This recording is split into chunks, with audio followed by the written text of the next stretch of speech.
qabsoon Oromoodhaa yeroo dheertuudhaaf keessatti carraayitee namni hundi waliin qabsoon Oromoodhaa amma isiin jirtu roga duraarraa roga addaati Jawaar keenya amma qabsoo deemaa jirtu nu keessa walirra qabsaawaa jirru waan taateef akkuma aduu tuttuutee jirtuuf haalli duritti qabsooyte haala waa'ee diinaa fi alagaarraa fi waliin buufachuuti taammaatuun ta'uuf keessa walii qabsooyin waan taateef royni isiin barbaachiftu akkaataatu himte wal mari'achuu hawaasa keessa hoogganaa hawaasaatiif hunda wal mari'achuudha.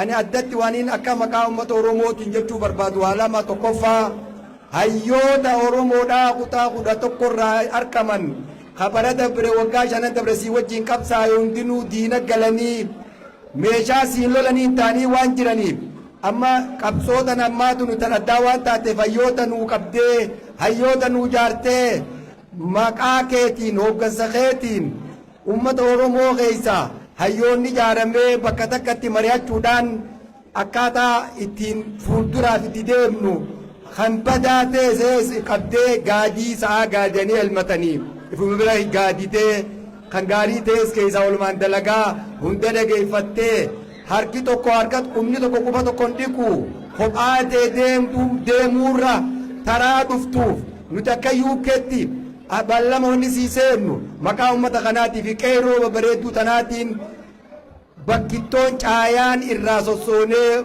hayyoota nuu jaartee ittiin nuun deemtee asirraa konferansii hayyoota Oromoo yaada Oromoo fuulduraaf biyya teenya akkaataa ittiin qabsooynu qabsoo amma nu eegalchiifte kana sii wajjin qabsaa'uudhaaf akka aadaa nuu galtu hayyoota nuu jaartu kophaa deemuu dhiiftu gaafa hidhamte waan si duubaa nuu sossootuu dhabne ni dhukkubsanne sii wajjin dhukkubsataa jirra aadii seenna akka qabriis wajjin seennu qabsoo Oromoodhaa summii dhugaan milisoomnaa itti ni dhuyna miliyoonni 70 warra dhugu kana waan taateef wanni sirraa komannu Oromoon si komattu Jawaar kophuma deema hayyoota maadhiiseedha hayyoota 100 qabna amma Ameerikaa deemta hayyoota biyya keessaa deeme akka Gadiiruu Seenfaa namoota hedduu waan qabnuuf hadaraa wanni siin jennu caayaa asirraa eegalleeti konferansii hawaasa hayyoota Oromoodhaatiin akka nu deebitu maqaa qeerroo tanaatiin qophii akka taanuuf ahdii akka nu seentuuf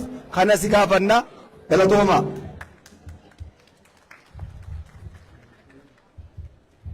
Ayee duraan dursee galatoomaan isin jaa hawaasa bal'aa naannoo adda addaatii walii qabamee kana duraan dursee galateeffachuu barbaadu. Maaliif yeroon qabbanaa yeroon tana namni waliin dhufee hundi keessanuu rabbi isin haa milkeessu rabbi isin haa gammachiisu. Tokkummaa keessanillee rabbi isin gidduutti haa eeguun jaa yaadanii dubbachuu barbaadu yaada sadii. Tokkoffaa ilmaan Oromoo biyya Suudii hidhaa jiran nama 45 duratti murteessan sanaan dubbachuu barbaada. Lammaffaa immoo ilaalchoota amma nuti jiru waa'ee gantummaadha. Dubbii gantummaa kanaas dubbachuun barbaada. Dubbii sadaffaa immoo ilaalcha Itoophiyaanummaa fi Oromummaa wal lolu jira kanallee sadeen kanallee dubbachuun barbaada. Inni tokkoffaa warra Suudiitti hidhamee jiru nama 47 waggaa darbe keessa murtiin du'aatti murtaawee sana keessaa namni 2 dur mootummaan Suudii ajjeesee jira. Ijoolleen tun ijoollee dhalattoota naannoo takkaatii miti. Kutaalee Oromiyaa hunda mootummaan naannoo Oromiyaattis haa ta'u aktiivistoonnis miidiyaalee gurguddaan akka barbaachisaa ta'etti sagaleen taaneef. Jidduutti sagaleen taa'amee turee fi yeroo sagaleen taa'amuuf murtiin du'aa irraa dhaabbattee turte sagalee paawara goonaan. Lammaffaa immoo torbaan kana keessa murtii du'aa irra murteessaniiti ijoollee nama 45 ilmaan Sikoomandoo, ilmaan Harargee, ilmaan Walloo, ilmaan Jimmaatii fi ilmaan Shawaafaa nuufatti keessa jira. Ijoollee nama 45 murtiin du'aatii eeggata barbaachisaa yoo ta'e illee silkii isaanii harkaa qabna isin dhageessisuu dandeenya. Namoota kanaas dhaabbata mirga dhala namaa adda addaa wajjin waliin galuudhaan akkamitti ijoollee tanaaf sagalee taana. Biyya alaa kana keessatti heddummaannee akka galaba deddeemurra sagalee namaa ta'u. Lubbuu ijoollee tanaa haa baraaruun ja'a hawaasa bal'aa biyya keessaa biyya alaa waamichaan isinii godha. Lubbuu nama takkaa durarraa oolchuu kan rabbitti illee filatamaa waan ta'eef har'a anaa fi isin hundi keenyaa'u biyya kana jirra dimokiraasiin jirra. Obboleen keenya yoo nuti akka ilmaan Oromootti waliif hin haadhoofne eenyu waliif haadhoodha. Yoo nuti waliif sagaleen taane eenyu waliif haadhoodha. Kanaaf hawaasa bal'aa dabalatee obboleessa keenya Jawaar dabalatee illee waamicha atis mataa keetillee karaa dhaabbata mirga dhala namaatiin ijoollee tanaan sagalee taatee fi atillee gama rabbitti kan ilma namaatiif hin dalagin kan rabbitti illee hamaa sirra deemu jira hamaa kanarratti illee rabbi cayaasii ta'an jaa tokko kana inni lammaffaa waa'ee gandummaati. Ini lammaffaa waa'ee gandummaati. Ta gandummaa tana keessa yeroo dubbachuu barbaadu manguddoo qabsoo nu dura turte warra arraas lubbuudhaan as keessa nu keessa jiran hundaa'u galateeffachuun barbaadu. Maaliif bara isaan umrii dargaggummaa akka keenyaa kana gandummaa nu turre arrallee nu keessa jiranii karaa isaan nuusaa gadhiifneeti karaa naggaadee siyaasaa nuusaati karaa gandummaa keessa deemnee jirra.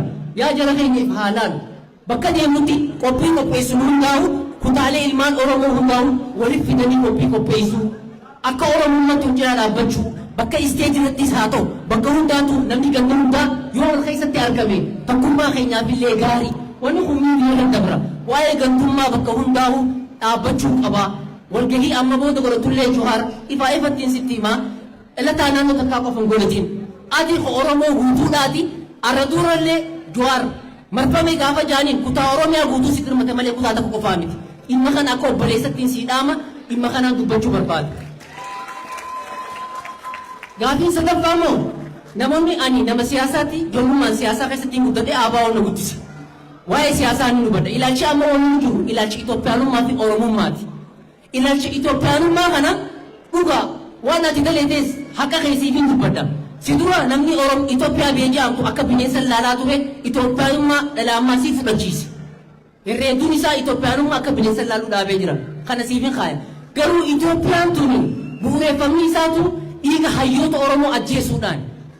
Atis dheeyxee Hayilee Fidaa osoo bara sana seenaa isaa yoo dubbiftee dhaabbatu Itoophiyaanummaa irraa osoo jaanii lubbuu dhabe. Jarnaan Taaddasaa Birruu ministeera biyyattii ta'eeti hammeenya Itoophiyaanummaa kana harkee qabsoo mooraa Oromoo dabalame. Atis akka ilma Oromoo tokkotti Itoophiyaanummaan tun lubbuun si kabachiifti si qofaa miti. Nama si jala deemullee lubbuu kabachiifti. Kaampii Itoophiyaanummaa keessa Oromiyaa keessatti as deebi'iin siin jaa. Tokko lammaffaa kaampiin Itoophiyaan tuni nuti fi Itoophiyaan Oromoo wajjin dirree lolarratti wal baranne dirree lolarratti wal gaggeessina. Dirree karaa qalamaatiin wal gaggeessinaa sana sammuu sana keessaa kan itti yaaduu qabda. Karaa qalamaatiin jaarraa abbaa gadaa waaqoo guutuu dhaamsiisaan jaanuuf gahaadha. Nama biraa ilaalachuu nu barbaachisu. Kanaa jechaafuu dhimma kanallee akka ilma Oromootiin si ilaala siyaasaa dubbannu keessatti illee waa'ee gandummaa akka baafannuu si naama galatoomaa ulfaadhaa.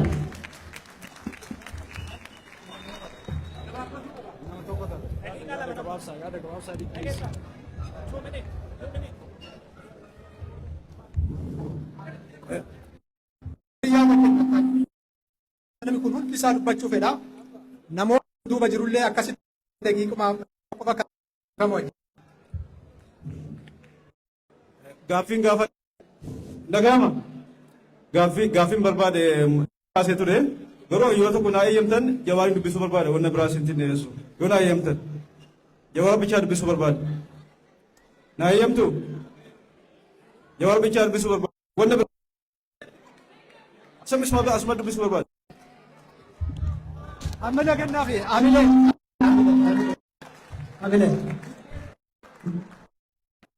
Galatee.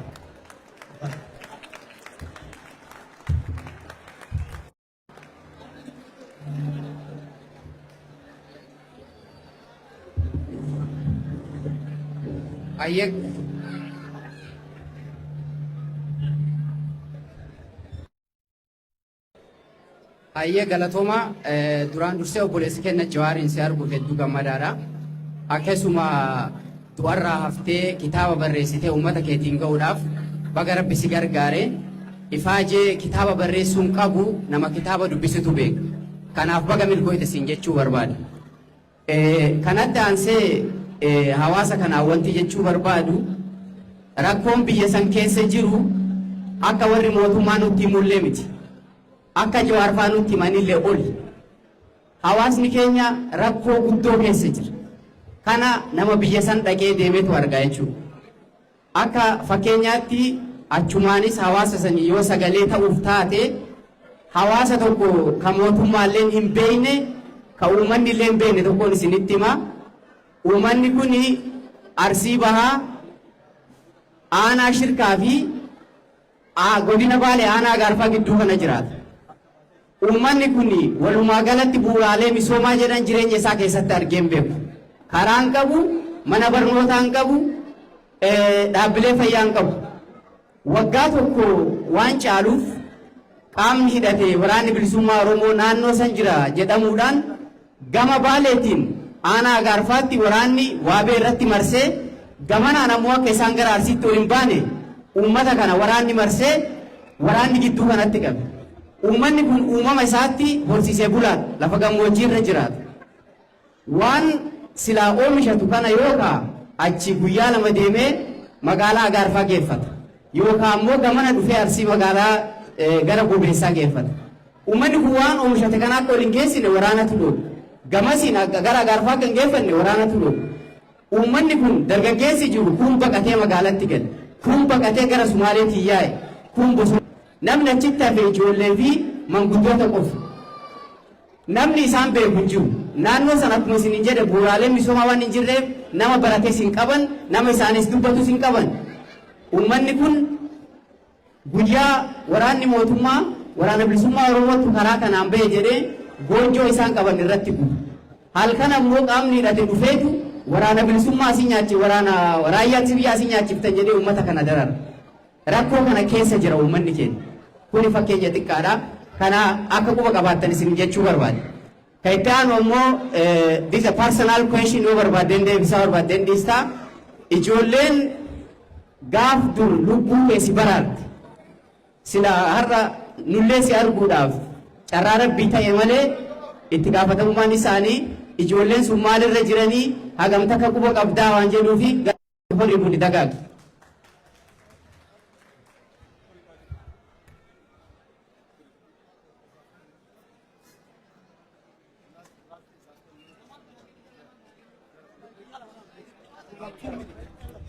Laal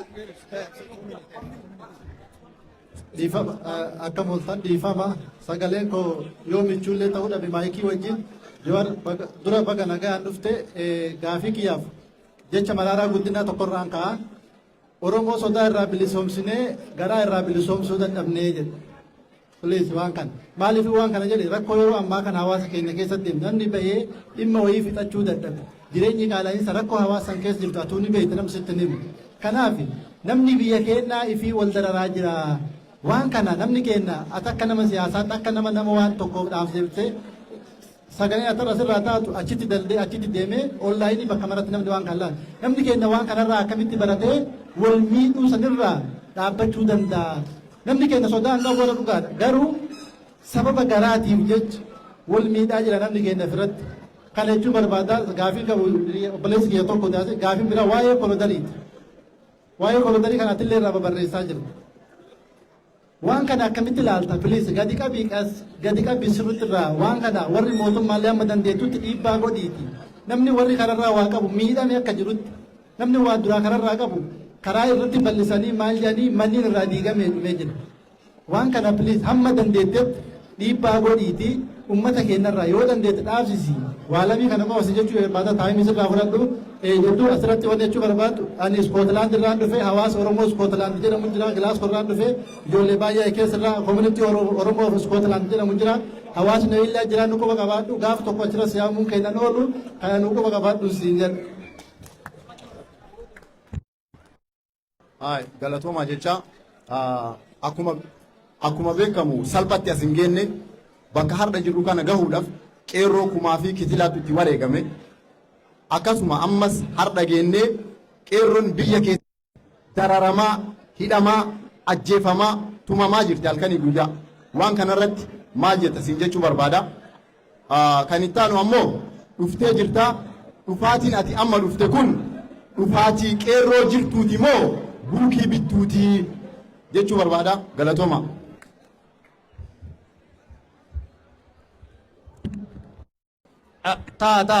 taati cuma bakuin taa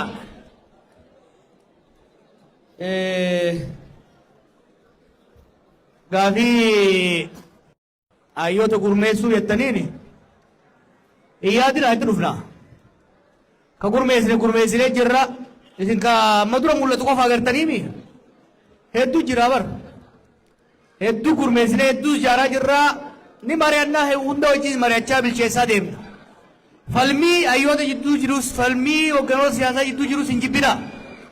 Nuti ummata gadaati, ummata dimokiraatawaadha. Yaadaan wal waqaruu wal falmuun karaa kanaa miti karaa kanaa sirri jecha kanaa miti jecha kanaa sirri jedhanii wal mormuun rakkoon qabu.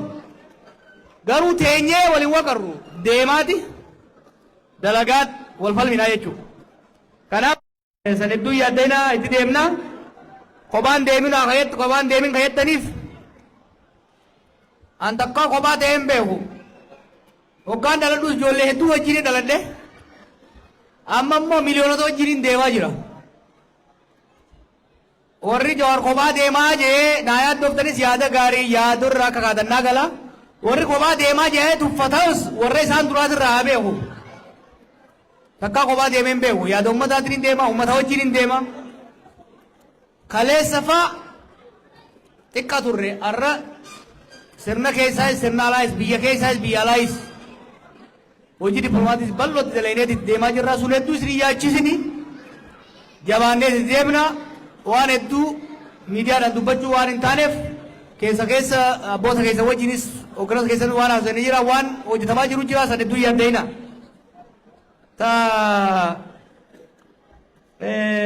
Dhimma ilmaan Oromoo suutii waan hedduu nama gaddisiisu biyyoota Arabaa kana keessa namni Oromoo qofti gara miliyoona olii jira. Ka Itoophiyaa kaa waggaa walitti dabalamu probably miliyoona 2-3 ta'uu danda'a.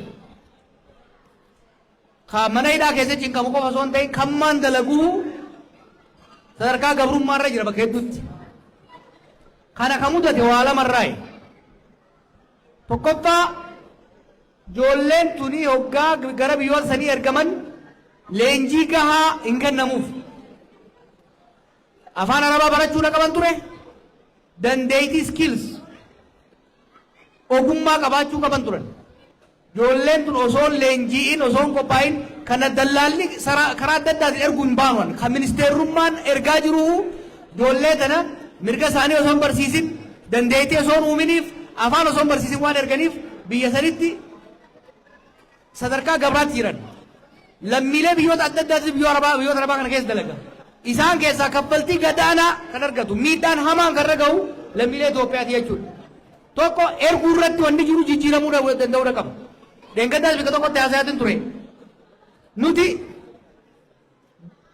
humna namaa ekspoort godhuun dirqama nuuf. Garuu humni namaa nuti ekspoort goonu sun ka kwaalitii takkaahuu qulqulliin isaa cimaa ta'e dandeettii afaanii kan qabu dandeettii ogummaa kan qabu ta'uu danda'uudha qaba jechuudha. Gaafa akkas ta'e achitti mirgi isaanii kabajamaaf kaffaltiin kafalamuuf illee wayyata. Rakkoon lammataa hojii gara ministeera hajaa alaatii fi embaasiitiin laafachuudhaati. Warri biyyoota Arabaa jiraatan ni beeytanii sadarkaa olaanaatti warri kafalamu warra Filiippiinsi fi Indooneeziyaadhaati. Jarri kun embaasiiwwan isaanii Suudiis ta'ee Kuweetis bakka biraa jiran hojiin isaanii nambar 1 mirga hojjettoota kanaa kabachiisudha. Jarana wanni mootummaan mirga hojjettoota kanaa kabachiisuu qabuuf doolaara isaantu fida. Amma doolaara biyya alaatii galu jaan kana kasin ergitan xiqqa ka Ameerikaa irraa ergamus xiqqa dachaan hedduun ka biyya Arabaatii dhufu kana beeytanii doolaarri guddaan Itoophiyaa dhufu ka bunaatis ka caalu ka gargaarsa faranjiitis ka caalu ka isin ergitanis ka caalu dachaa hedduudhaan maallaqa ijoolleen tuni biyyoota Arabaa keessatti layituu jechuudha. Mootummaan kuni ka lubbuun keessa jirtuun maallaqa ijoolleen tun gara biyyaa maatii isiitiif ergituun. Mootummaan irraa fayyadamaa jira ijoollee sanarraa. Mirga ijoollee sanaa kabachiisee maallaqni isaan argatan galiin isaan argatan akka wayyaa'u gochuun faayiduma mootummaa kanaati jechuudha. Gaafa dura galleessan gaafa Dr. Roqnaan ministeera hajaa alaa ture yaalii goggodamaa ture. Leencollee gaafa achi ture hanga tokko yaalaa ture. Garuu qajeelfamni sirriin rakkoon jiru Itoophiyaan yeroo ammaatti tarsiimoo fi imaammata hajaa alaa akka qabne beeytanii Itoophiyaa has no foreign policy. Ijuu dunuunfatanii oofuu jiran. Ambaasadoota hoggaa yaaman gaqqabaniiti beekuun obbolichi kararra ijaaran kana agarsiisanii torbaan lama tursiisanii ergan. Ambaasadoonni nu achi ergannu gargaartonni achi ergan ka afaan beekan ka aadaa beekan ka seera biyya sanii beekan ka ummata biyya sanii wajjin dalaguu danda'an. Hojiin ambaasadara Suudii jiru takkaa'u Kuwait jiru, takkaa'u Beirut jiru, bakka adda addaa jiru number one ka ta'uu qabu mirga ijoollee kanaati jechuudha. Sani asitti yoo anis isinis hamma dandeenyetti dhageettii qabnuun kara qabnuun waan dandeenyu lubbuu ijoollee kanaa baraaruu fi warra kaanis gargaaruudhaaf waan dandeenyu ni goona. Gurbaan na gaafate sun gara offlaayiniitiin naquun namitti odeeffannoo ol jijjiirree waan ajajamuu qabu waliin mari'annaa jechuudha. Gaafiin biraa ilaalcha Itoophiyummaa fi ilaalcha Oromoo. Dhiiroo ani irratti bulisitti illee kijibu. Itoophiyaa fi Oromoo waliif haallaa turanii amma araaramuun dirqama. Wali araarsuu qabna. Itoophiyaan ka Oromummaas, Amaarummaas, Tigrummaas, Somaalummaas, Walaayitummaas keessa calaqqisiiftu akka taatu godhuun dirqama. Adda adda deemuun nama tokkoof illee hin fayyadu. Adda deemuun illee hin dandeenyu wali araarsuun dirqama. Kana fudhadhaa yoo hadhaa ishuu kanarra buusaa dirqama kun. This is a must. Wanni akkasitti hin dandeemu hin danda'amu kun. An waan isinii ta'uun isinitti waan isin gammachiisu miti. Ani entertainer yookiin bashannansiisaa keessanii miti an hoogganaa keessani. Hoogganaan waan ummataa ta'u dubbata. Waan ummataa ta'u dalaga malee waan ummata harka dhooyisiisu takkaa'u ziis goosiisu san hin barbaadu ani. Wanni Oromoodhaa ta'u ummata keenya ta'u waan ammarra keenya na qabachuu miidhaan maqaa Itoophiyaatiin nurrattis maaliin jechuun jira jituu kana. Akkuma kalees maqaa Itoophiyaatiin nuti miidhamaa jirru har'a ijoolleen nuti amma warra baafne maqaa Itoophiyaatiin saba biraa miidhaa jiran. Kun jibba farra Oromoo akkuma kalee nuti maaliif barra Itoophiyaa bara haraam nuti taateeti miti. Takka Baayibili takka Quraan haraam nuti hin goone. Miidhaa maqaa Itoophiyaatiin nurra gahaa tureetitu Itoophiyaan nu jibbisiise.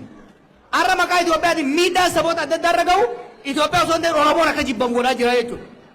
Kanaaf har'a Amaaraaf kan falmuu qabu, Tigraayaf kan falmuu qabu, Somaaleef, Walaayitaaf kan falmuu qabu adda durummaan Oromoodha. Ifiif jecha jechuudha. Kanaaf Itoophiyaa fi Oromummaa walii araarsaa eenyummaan biyyoolessaa sabdaneessummaa biyyattii kan calaqqisiisu akka ta'u saboonni immoo keessatti eenyummaa isaanii kabajamee fi wal kabajanii walii beekanii walqixxummaadhaan akka jiraatan gochuun barbaachisaa ta'a jechuudha. Waan onnee nama tuqu dubbate mucaan waa'ee shirkaa dubbate sun. Rakkoon uummataa ta mootummaan ja'uusaati jettu walii si jeemi. Awwaaniin beekuu fi ragaan qabu osoo isin hime biyyaan gubata. Waan namni keenya keessa jiru Salaaletti waan namni keenya keessa jiru Wallagga Bahaatti waan namni keenya keessa jiru Gujiitti waan namni keenya keessa jiru Arsii Bahaatti Arsii Lixaatitti Shawaa Bahaatitti wallahi namni Oromoodhaa namni biyya sanii akka ammaa kana takkaa dararamee salphatee hin beeku. Kuni ijoollee ammaan gora jirtu waan mormuufi miti. It's a fact. Mee keessattuu warri biyya alaarraa biyya san dhayitan abbaa feetan deeggaraa mootummaa deeggaraa yoo barbaaddan garuu Finfinneef Adaamaaf dirree dhawaa ta'e saniin deeggarinaa. Yoo sodaattan miilaan Adaamaadhaa bahu sodaateeti Adaamaa ta'ee mootummaa faarsa kijibaan. Boosan dhaquu hin danda'u wanni kijibaa. Sodaree dhaquu hin danda'u. Gabba'uu hin danda'u. Maaliif? Tokkootu takka milishaatu miila isa cabsa takka qacaaqaatu harkisee fuudhee deeman. Namni keenya dur gabroomaa ture hidhamaa ture bayee galuu nu magala ture arra bayee hoggaa galu bar salphinni irra ga'u akka fedhan cabaqan akka fedhan tuman sangaarraa qalatan sangaarraa gurguratan wanni hin dubbachaa jiruufi salphinni kuni keessattuu zabana Oromoon biyya bulchitutti ta'uunsaa qaaniidhaa jechuun itti qaanfachuudha qabna jechuudha. Kan ammoo jijjiiruudhaaf saba hundarraa ukaasuudhaaf laal lolli kuni Oromiyaatti eegale Tigree dhaqee Amaara ga'e amma Somaalittis gaffachaa jira.